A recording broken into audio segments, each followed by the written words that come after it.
Good morning, everyone. Last week we got to, instead of hear a rabbi or a priest, got to hear about the Philadelphia 11. I'll say that was the fullest I've ever seen this room. I brought in 10 or 12 chairs until there was no more space in here, 75 or 80 people. This is a wonderful presentation.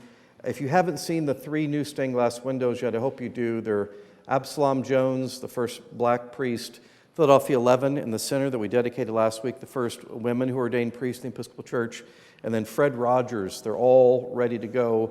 Later in the next 6 or so months, we'll dedicate the other 2 in a similar fashion to that, bring in a speaker and so on. So you probably don't remember where we were, but there was the beginning of a showdown between Yahweh and Pharaoh, or the little misfit ragtag group of Hebrews starting to be called the Israelites and mighty empire of Egypt. And Moses and Aaron had gone, hey, Pharaoh, could you let us go for 3 days to have a church service out in the desert and take all your workers away? And he just said, no, and got mad and then decided to punish them and said, instead of just making, you're lazy, no good, rotten people, and you have too much time on your hands. So instead of just making bricks, and I gave you the straw, you got to go pick the straw yourselves. And as soon as, have you ever had a boss like that? Oh yeah, I have. As soon as that happens, all the workers are out there like, Moses and Aaron, what did you say? What happened to make him react that way? So they're now the bad guys, and Moses and Aaron go complain to God. I mean, that's how it always, the stuff rolls downhill and the complaining goes up. That's a perfect example of this. So God and Moses, through him, are ready to get down to business. Let me read. This is chapter 7, verse 1. The Lord, Yahweh, said to Moses, see, I have made you like God to Pharaoh, and your brother Aaron shall be your prophet. You shall speak all that I command you, and your brother Aaron shall tell Pharaoh to let the Israelites go out of his land. But I will harden Pharaoh's heart, and I will multiply my signs and wonders in the land of Egypt. Another word for that is miracles. When Pharaoh does not listen to you, I will lay my hand upon Egypt and bring my people, the Israelites, company by company, tribe by tribe, out of the land of Egypt by great acts of judgment. The Egyptians shall know that I am the Lord when I stretch out my hand against Egypt and bring the Israelites out from among them. Moses and Aaron did so. They did just as the Lord commanded them. Moses was 80 years old and Aaron 83 when they spoke to Pharaoh. I'll stop there. So God's getting down to business. Who does the talking? Did you catch that? Is it Moses or Aaron? Aaron, it's kind of, I've not ever understood, and Aaron Bisno has said this, that there's variety of opinion amongst rabbis that Moses is standing next to him. Yeah, you tell him, and Aaron's doing the talking, or they switch off. It's not exactly clear, but they're one and the same, and really, really vital point. They're both spokespersons for God. And that the term for a spokesperson for God in the Bible is prophet. When I say prophet to you, what comes to mind? A seer. I think of Nostradamus. I remember in high school he was really big in predicting things. And if you just squint hard enough and think about it, maybe it does kind of make sense. Somebody who predicts the future. How, particularly in the Episcopal Church, do we use the term prophetic? Does it mean seer or future teller? Not really. That priest, that church as being prophetic means something particular. Doing a new thing, different than the old thing, When we ordained women in 1974, it was a prophetic act. When we did this, it's prophetic, leading us to where we should go. That's often how it's used. That is not at all what it means biblically. And words change. It can mean many things, sure. But in this context, it means very specifically one thing: one who speaks for God. And you come from a long line of prophets. So you're really not supposed to be too original and offering all your own viewpoints. This is God speaking over time. So when we say the prophets, Isaiah, Ezekiel, Elisha, Hosea, all these, they're spokespersons for God. Last book we talked about, Miriam, Moses' sister, was a prophet. So are they only men? No, that's primarily who wrote Old Testament prophecy, but there are men and women within that tradition. So in that sense, Moses and Aaron are prophets. They are God's mouthpieces here. So are they saying their own opinion? Not according to this. No, this is Yahweh speaking, so Pharaoh and others can understand. They're only instruments of God's intention, God's words.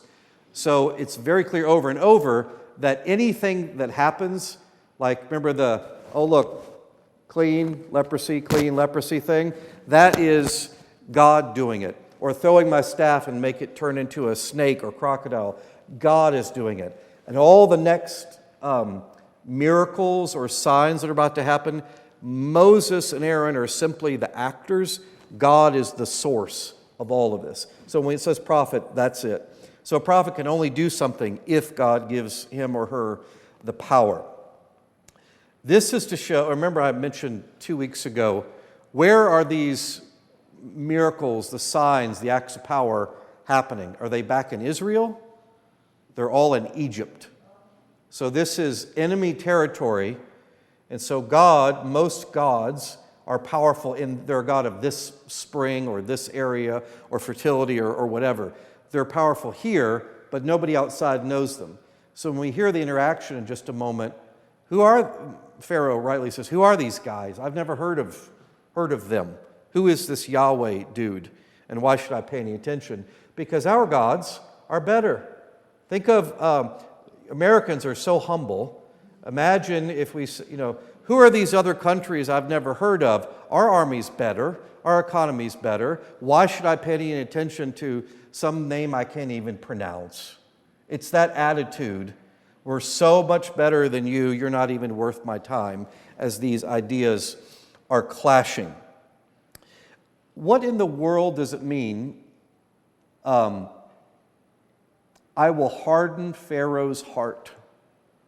Doesn't he get a say in this? You ever had your heart hardened?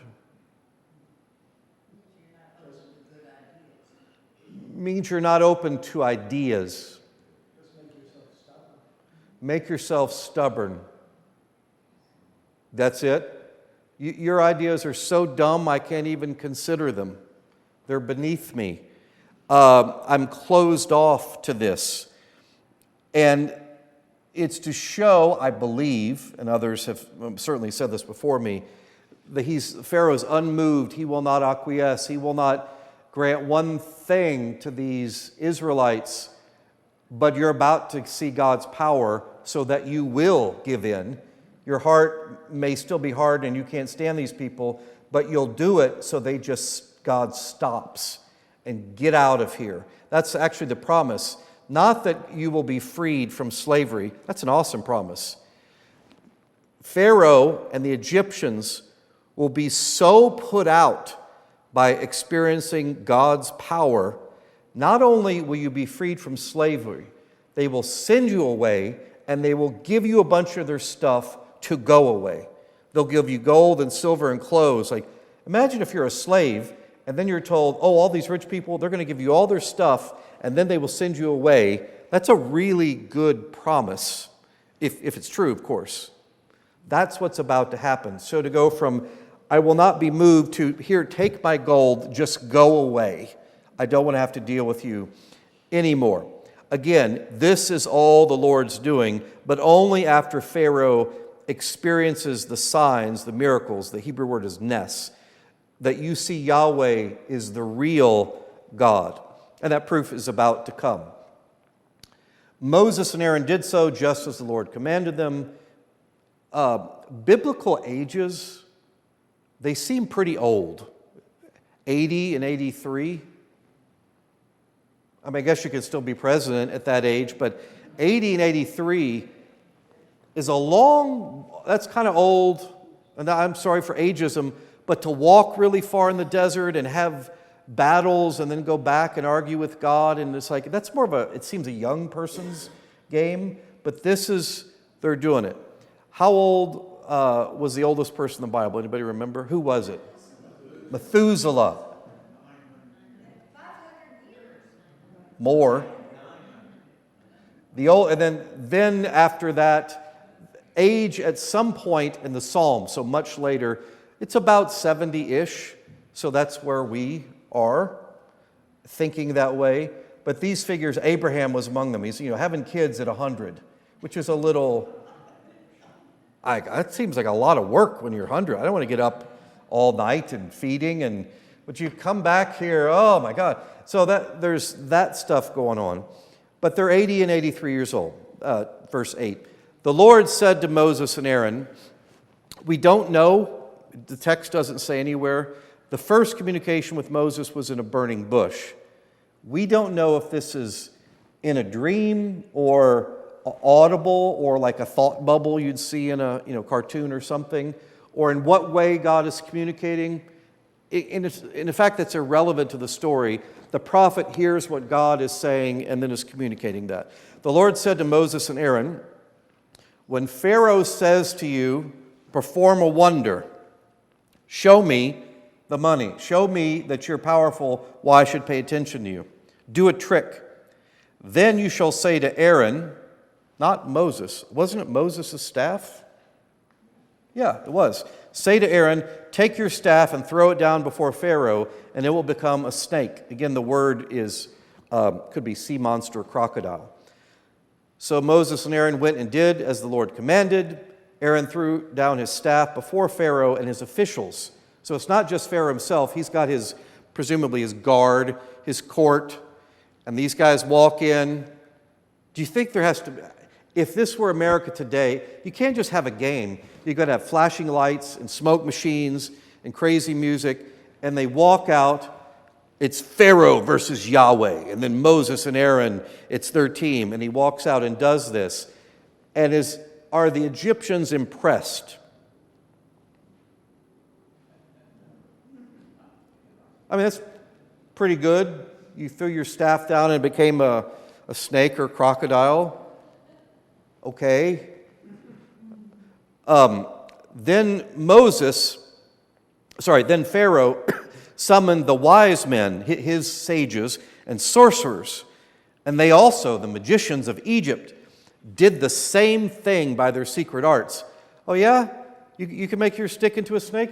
We can make a stick into a snake, and an Egyptian one, so it's better than your stupid Hebrew snake. Not all of them. Each one threw down his staff, boom, and they became snakes. Pretty cool. This is, and I don't mean to diminish it, but very much feels like, yeah, well, my dad can still beat up your dad. And it's, oh yeah, well, what about this? And so they throw down the first one, and then all the sorcerers, magicians come in, they throw down, and then what happens? But Aaron's staff, and it's not clear in Jewish or rabbinical rabbi sources, say the staff itself, like a piece of wood, swallowed them up somehow, or the staff became the crocodile, as we discussed before, the snake, and swallowed them all up. It doesn't really say, and it's hard, you can read Hebrew either way. But the end of the result is, oh yeah, so we took one staff and threw it down and became a snake, and you have however many, 12 snakes. Our snake beat all of your snakes right in front of Pharaoh. Is that the end? Oh no. Still, verse 13, still Pharaoh's heart was hardened and he would not listen to them, just as the Lord said. These stories, particularly Old Testament stories, remember this was not written down for a long time. They were oral tradition passed down. So we're going to skip just a bit. A lot of it is written in a way, constructed, so that you can remember it easier. It's like this happened, and then it recaps, and then we get to the plagues or the mighty acts. And they're told in a very repetitive manner. And each time Pharaoh's like, yeah, okay, but no. Then he changes his mind, hardens his heart. He would not listen to them. Any thoughts, comments so far? Yes.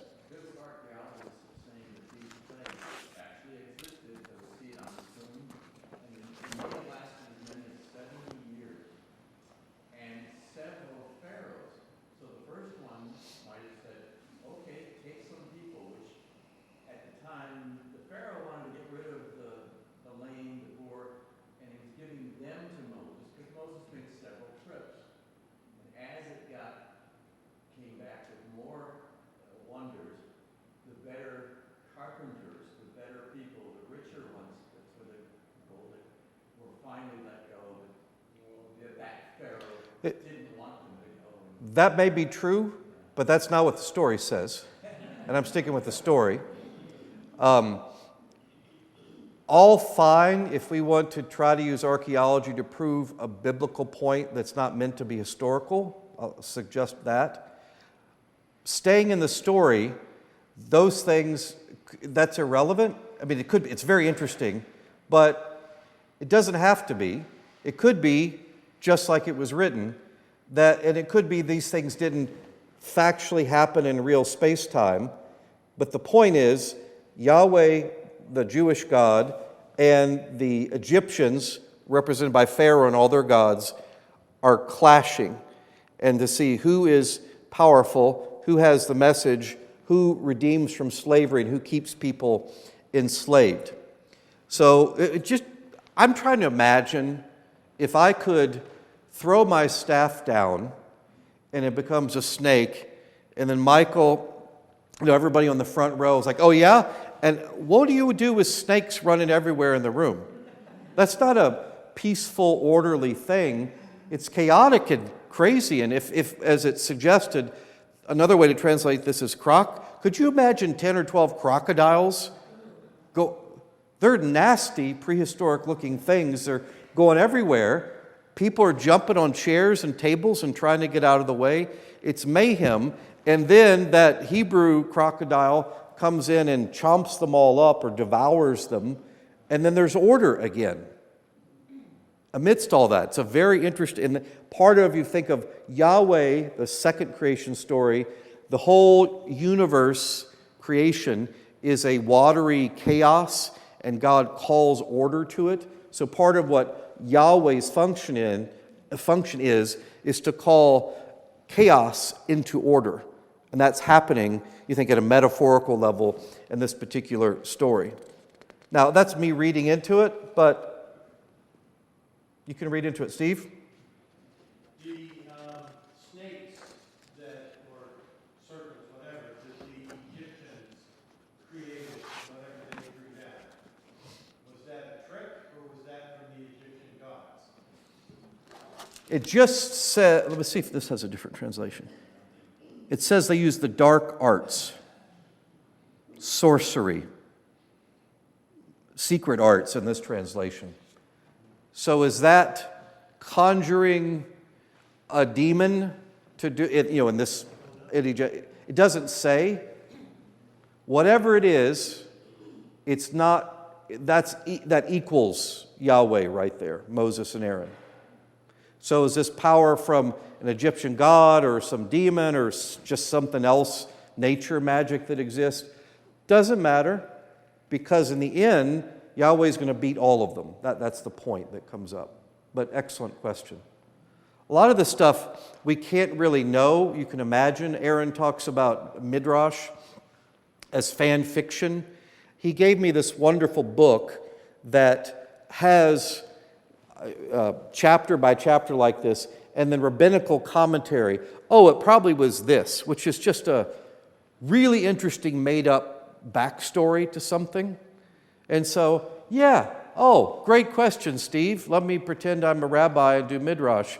That was absolutely the Egyptian god, this, that was summoned to do this thing, and then obviously Yahweh won. Swallowed him up. Still Pharaoh's not impressed. Or it was a demon, or it was something that only Egyptians know that's been lost to time, or it was borrowed from Babylon, or somewhere else. That's how they do it. It's pretty fun if you've never done that before. Is it biblical? No. So that's what I'm trying to stick to. With variances to go off the deep end. It is really fun to do that, I have to admit. Let's see, chapter 7, verse 14. Then the Lord said to Moses, Pharaoh's heart is hardened. He refuses to let the people go. Because remember, that's the end goal. To redeem. Redeem means to buy back a slave, or the original meaning. So to redeem the Israelites, the Hebrews, from slavery, that's what God, Yahweh, is in the process of doing. Go to Pharaoh in the morning. So that was afternoon or evening action with the snakes. Go to Pharaoh in the morning as he's going out to the water. So this is a planned encounter. Stand by the riverbank to meet him, and take in your hand the staff that was turned into a snake. Same staff. Say to him, the Lord, Yahweh, the God of Hebrews, sent me to you to say, let my people go, so that they may worship me in the wilderness. But until now, you have not listened. Thus says the Lord, if you want to impress people with how much you mean it, thus says the Lord. Thus says your mother to do this thing. It's like, you will listen to me. I speak with a great authority. By this you shall know that I am the Lord. See with the staff that is in my hand, I will strike the water that's in the Nile, and it shall be turned to blood. Why, again, the Nile? Why is the Nile River so important? Source of water for people, for crops, for animals. So all their food is because of the Nile. To this day, 95% of people in Egypt lived within 5 miles of the Nile on either side. It was the transportation route. It fertilized when it flooded all the lands, so they became more fertile. It's everything. So king of everything goes to the source of everything, and Yahweh sends his servant Moses and Aaron, or it just says Aaron right there, doesn't it? Sends them to confront Pharaoh. So this is not a chance meeting like Pharaoh's daughter going down to the river and happening to find Moses. Oh no, this is a setup. Go there so you run into him.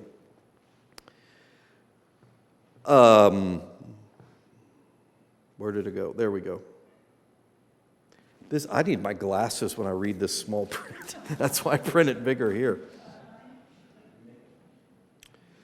Take your staff and stretch out your hand over the waters of Egypt, over its rivers, its canals, and its pond, and all its pools of water. So the Nile is symbolic of all that. So that they may become blood. There shall be blood throughout the whole land of Egypt, even in vessels of wood and in vessels of stone. So if you got your bottled water or whatever in your house, every single bit of water, every drop, no matter where, starting with the Nile, becomes blood. What happens if you don't have water in a few days? You die. So would presumably the animals. The crops obviously would take longer, but you are in a desert, and you don't want to ride your boat through blood, and you can't water crops with blood. And, oh my God, imagine the panic.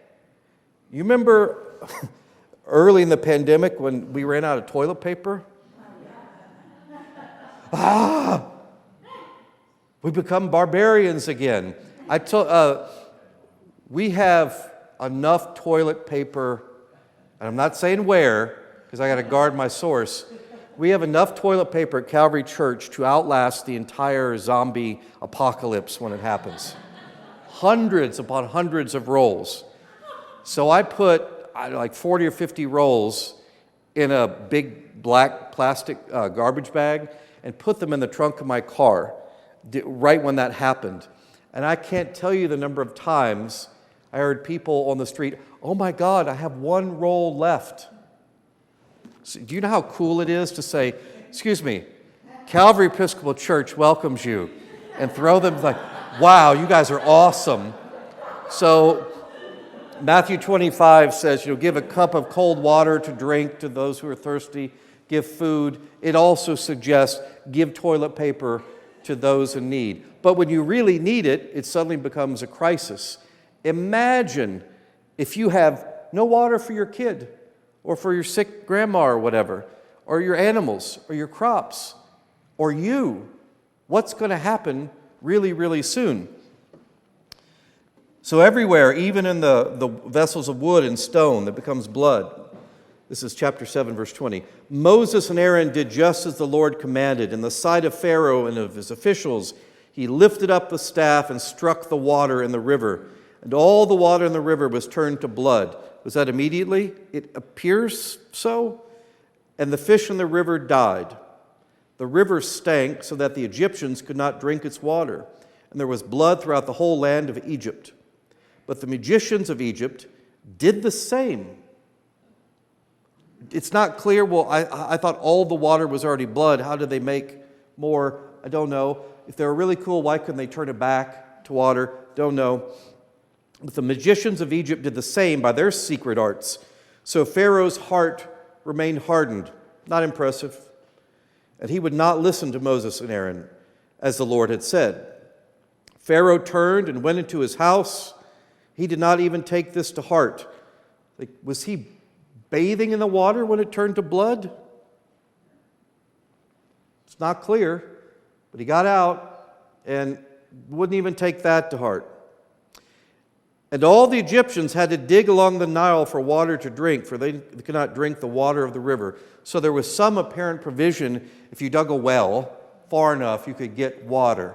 But you don't want the smell, foul odor, and the having to get all bottled water, and there's nothing out of the tap for however long. That is a crisis of management that the mayor or the pharaoh would have to deal with. 7 days passed after the Lord struck the Nile. So enough for people to really notice. Then the Lord said to Moses, "Go to Pharaoh and say to him, 'Thus says the Lord, let my people go so that they may worship me.'" It's not clear. Sometimes it talks about let him go for, the earlier request was 3 days. Let him go for 3 days so we could worship in the desert. And then it's just let my people go. So does it mean let him go to the desert to worship for 3 days or redeem them from slavery? It seems to be a both and thing that's happening, but the text is it clear to you? It's not clear to me. Probably it means both. "Thus says the Lord, let my people go so they may worship me. If you refuse to let them go," Yahweh says through Moses and Aaron. I'm sorry for interrupting myself again, stopping myself. Okay, well, the first time we went to complain to them, he made it harder for us, we get no straw. And the second time we do this staff and snake thing, and then we did the blood thing, and he's still not impressed. At what point is he going to chop my head off when I walk in the room? Because he could do that, or just throw me in prison, or beat me a little bit. At what point do I not want to do this? But Moses and Aaron, okay, and says, I'm sure without a great degree of confidence, because you don't want to talk to the guy who can kill you and tell, there's no finger shaking, finger wagging at the guy who can kill you. If you refuse to let them go, Moses and Aaron say, I will plague your whole country with, not yet, it escalates, frogs. It's an old 50s type of thing you'd see in comic books, that the boy, being mischievous, takes a frog and puts it in somebody's lunch pail. Have you ever had that done to you? It's a little surprising, but a frog is, One frog is cute, kind of neat. I won't ask if you've ever had frog legs. They're really quite good, so I've been told. But one frog is cute. But this says, the river shall swarm. Same word earlier, that we are swarming or teeming with Hebrews. Oh, if you thought you were teeming with those awful people, you just wait. So instead of blood, there are going to be frogs swarming everywhere. In the desert? Apparently so. The river shall swarm with frogs. Oh, that's where they come from. They shall come up into your palace. Well, if you have frogs over there, that's okay, but I don't want them in my house. Have you ever seen a cute field mouse? That's cute, out in the field. But the moment one is in your house, scurrying away, because you know they're going to have friends, they're going to eat your stuff and tear up they're no longer welcome visitors in the house. In the Pharaoh's temple, in all the houses, they will go. The river shall swarm with frogs. They shall come up into your palace, into your bedchamber, into your bed. Like grosser all the way. And into the houses of your officials. So they're all going to complain to you because you let this happen. And of your people. And in your ovens. And in your kneading bowls. They're in your cupboards. They're in your underwear drawer. They're in your closet, they're looking at your stuff and getting their grubby frog hands all over it. And imagine just like, I don't want that. And this is how he's telling us. And in your kneading bowls, the frogs shall come up on you and on your people and all your officials. And the Lord said to Moses, say to Aaron, stretch out your hand with your staff over the rivers and the canals and the pools, and make frogs come up on the land of Egypt. So again, this is God. Yahweh's doing it. Aaron is the instrument. But the magician, frogs everywhere, teeming, swarming in your stuff. But the magicians did the same. Egyptian magicians. Try to say that fast, by the way. Egyptian magicians did the same by their secret arts and brought frogs up on the land of Egypt. Again, if you're so powerful, why don't you get rid of the frogs? Don't know. That's what the story says. So they're now Hebrew frogs, Egyptian frogs, frogs of every color and stripe, in all your stuff, everywhere. Then Pharaoh called Moses and Aaron and said, okay, I'll pay attention. Let's make a deal. Pray to the Lord. He calls him the Lord, or Yahweh. Pray to Yahweh to take away the frogs from me and my people, and I will let the people go to sacrifice to the Lord. So, okay, you wore me out. Yeah, you're pretty good. I'll make a deal. That's it. Moses said to Pharaoh, I've never read this translation, kindly tell me when I am to pray for you. And you're kindly? It's like I said to somebody recently, with respect. And the moment you say with respect, what comes next out of your mouth? Something that says you are not respectful of them at all. Would you kindly tell me when I'm supposed to do this, Pharaoh? You're going to get smacked if you say that type of thing. And I will let the people go to sacrifice to the Lord. Moses said, kindly tell me when I'm to pray for you and your officials and for your people, that the frogs may be removed from you and your houses and be left only in the Nile. So back to normal frogs. And he said, tomorrow. How about now? Now's good. Tomorrow. Moses said, as you say, so that you may know there is no one like our God. The frogs shall leave you and your houses and your officials and your people. They shall be left only in the Nile. That's another example of, it's the same thing before, repetitive, so it's easier to tell the story. Then Moses and Aaron went out from Pharaoh, and Moses cried out to the Lord concerning the frogs that had been brought upon the Pharaoh. And the Lord did as Moses requested. The frogs died in the houses, the courtyards, and the fields. You got another problem now. Who's on dead frog pickup detail? Probably slaves. That's my guess. And when they gathered them together in heaps, and the land stank. But when Pharaoh saw that there was a respite from frogs and all your stuff, he hardened his heart again and would not listen to them, just as the Lord said. This is a weird negotiation. So I just gave you this, and now I'm taking it back. No, I'm not really going to let you go. Then the Lord said to Moses, that was, by the way, plague 1 was what? The blood, water into blood of the Nile. Plague 2 is the frogs. Aaron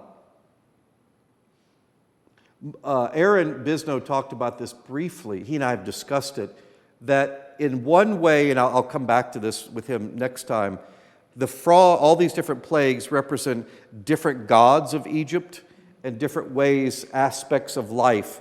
And so everything about this is Yahweh defeating the Egyptians, so there is no doubt who the real winner is. Stretch out your staff and strike the dust of the earth, so that it may become gnats throughout the whole land of Egypt. And they did so. So, okay, fine, Pharaoh, you're going to do take-backs? I got more plagues. Here you go. And they did so. Aaron stretched out his hand with the staff and struck the dust of the earth in a desert, and gnats came on humans and animals alike. All the dust of the earth turned into gnats throughout the whole land of Egypt. You ever walked and had those stupid things buzzing around you? It's very annoying, but imagine if there was swarms where it looked like it was cloudy all the time. Old Pittsburgh was smoke everywhere. That's what it was like. In your stuff, if you thought frogs are bad, gnats are little, and you got dead gnats everywhere. The magicians tried to produce gnats by their secret arts, but they could not. Oh, gnats, better trick than frogs. Don't ask me how that works, but they couldn't match them. So first time we get to plague 3, they can't quite keep up. That's bad for Pharaoh, good for Hebrews. But they could not. There were gnats on both humans and animals, and the magician said to Pharaoh, "This is God's doing." But Pharaoh's heart was hardened, and he would not listen to them, just as the Lord had said. Okay. Then the Lord said to Moses, "Rise early in the morning and present yourself before Pharaoh. As he goes out to the water, say to him," probably the water is the only place you could go underwater and no gnats will be in your face. So, and Pharaoh gets the whole, area to bathe in. "Thus says the Lord, let my people go so that they may worship me. For if you will not let my people go, I will send swarms of flies on you, your officials and your people, into the houses, and the houses of Egyptians shall be filled with swarms of flies. So also the land where they live." It's like, if you didn't think the gnats were bad, you got flies walking on all your stuff, your food, all the time. It's kind of gross. It's extremely gross, these plagues. But on that day, I will set apart, after the flies go everywhere, I will set apart the land of Goshen, which is, if you're looking at a map of, imagine this is Egypt and the Nile. Goshen is up here, kind of northeast. That was the land that the Israelites, the Hebrews, were put, where they settled. So that land, called here Goshen, where my people live, the Israelites, so that no swarm of flies shall be there.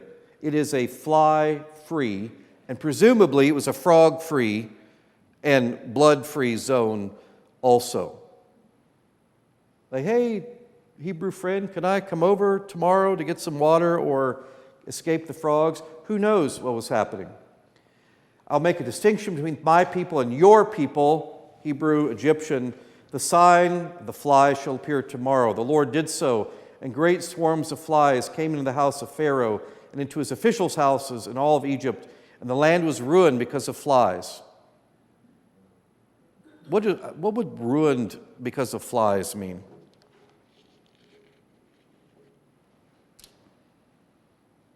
Sorry to be gross again. If a fly lands on your food, what's it doing? Eating, potentially laying eggs, just making your stuff not edible at that point. It's ruining, just their presence is unclean. And even today, it's like, I don't want flies. We kill them. We swat them away. But the Pharaoh's heart was hardened.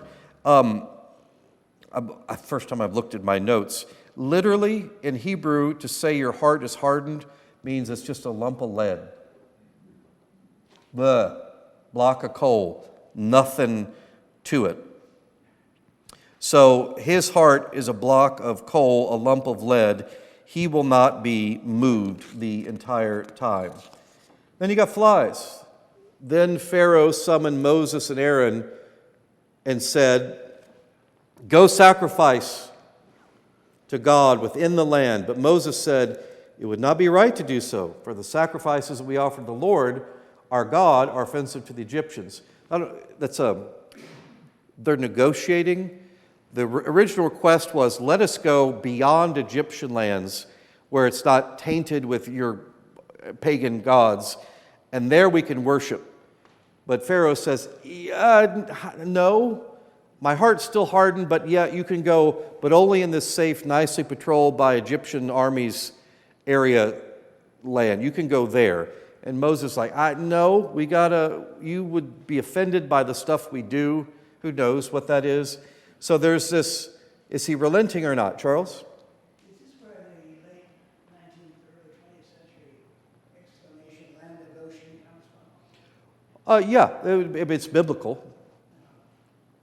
Sure. We published an article in the Agape a few months ago, and it was very funny. It ran in the Sherwood Oaks Retirement Home monthly newsletter. So people said, "Oh, you're Sherwood Oaks famous." Like, oh wow, I've always aspired to be Sherwood Oaks famous. But it has a bunch of phrases with a biblical origin, like "fly in the ointment" comes straight from the book of Ecclesiastes. Land of Goshen is certainly a biblical term. So it's Jewish land within Egypt as they were slaves. The Holy Land is not Jewish land until they go there. It would have been called Canaan. It has a bunch of different names, but it's far away. But, important point, Yahweh goes wherever the people are.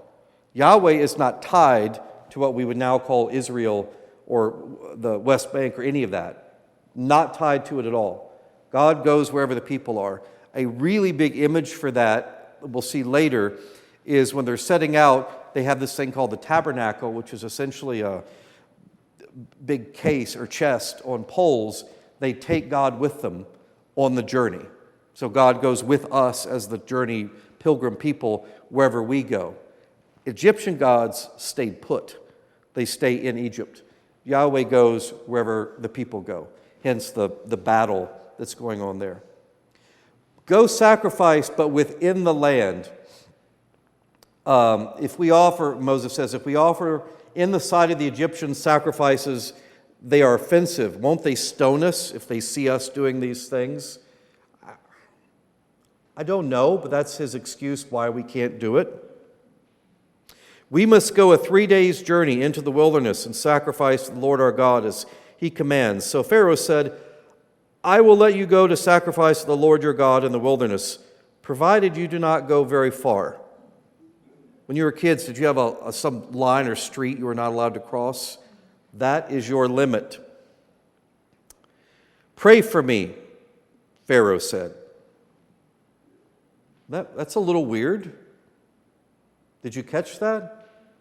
Moses, pray for me to Yahweh. So there's some recognition that maybe there's something to this lesser than people's God. Then Moses said, as soon as I leave you, I will pray that the swarms of flies may depart tomorrow from Pharaoh. Again, how about now? No, I'll do it tomorrow. And I'm not going to pray. If you heard the sermon, somebody asked me to pray for them. I said, yeah, I'll pray for you. No, do it right now. That was the command. I'll pray for you tomorrow. Only do not let Pharaoh again deal falsely. Don't lie. Don't do takebacks by not letting the people go to sacrifice to the Lord. So Moses went out from Pharaoh and prayed to Yahweh, And the Lord did as Moses asked. He removed the swarms of flies from Pharaoh, from his officials, and from his people, and not one remained. But Pharaoh hardened his heart, turned into a lump of lead again, and would not let the people go. That's the end of chapter 8. Any thoughts before we continue? Where were the wizards? I don't know, wizard school? Tried to learn how to do flies? That's also, I made it up.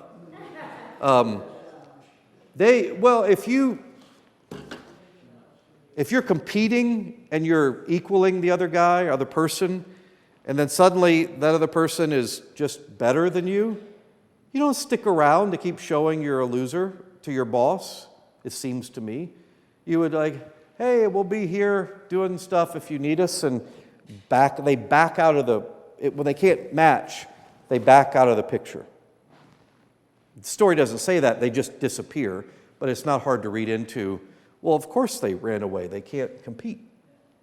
And you don't want to look bad and lose your job to Pharaoh, because you could do some pretty cool stuff, just not that level of stuff. Then, chapter 9, then the Lord said to Moses, go to Pharaoh. It doesn't say, and you can't read into the Hebrew this way, wouldn't Yahweh be getting annoyed at some point? Because remember, this is still, in the New Testament, we get Greek culture, Roman culture mixes with Hebrew, and we get the God where God is love. How much love have we talked about the entire Genesis and Exodus class? God loves his people, so God's coming to take care of business. And I'm making flies and frogs and gnats and turning water into blood so that my people can be free. That's how I express my love. It's not feelings. It's not, these nice stories. No, it's pure action. And it's very clear God is jealous, meaning, you'll have no other gods but me. I am the only one, and is demanding that way. It's not the image of God that most of us have. But the Yahweh, which is masculine in the text, but the God, is God annoyed yet or not? He's the one that's hardened Pharaoh's heart. It's a very good observation and expression. So, has your spouse ever accused you of having a hardened heart? Could they do it? Are they hardening their heart? Or are you doing it to them? Maybe.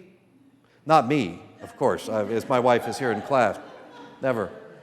But people do things all the time even if they feel a certain way. So Pharaoh still has the ability to choose a different path. People do things all the time, even though even if they feel strongly.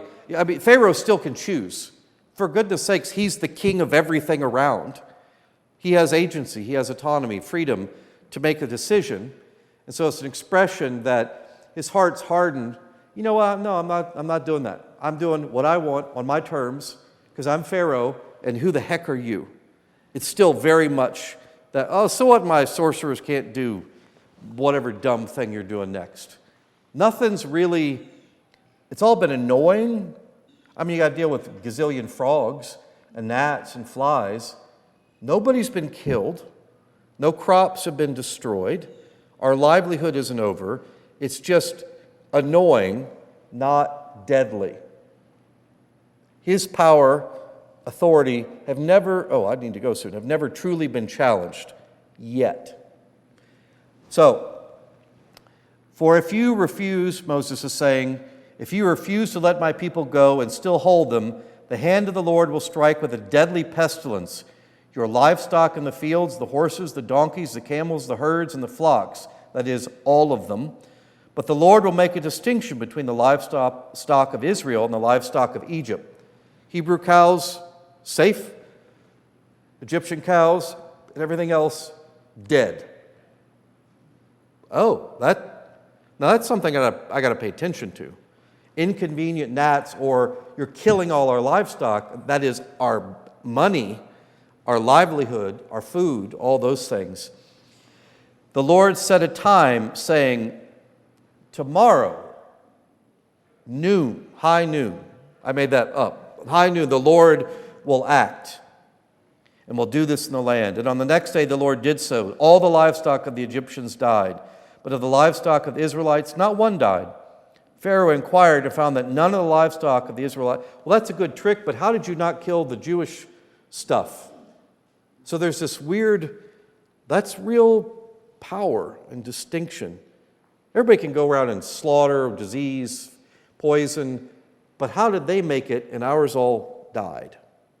Something is there. I usually get asked, what about the poor cows? It's a harsh world. And the sheep and all the rest of them dead. But the heart of Pharaoh was hardened, and he would not let the people go. We'll stop. That's chapter 9, verse 7. We'll stop there. Any last questions about that? It's getting intense, isn't it? The battle between these two powers going. She said, thank you. It's one smelly place, that Egypt, with all those frogs and gnats and dead animals and blood, water, all the rest of it.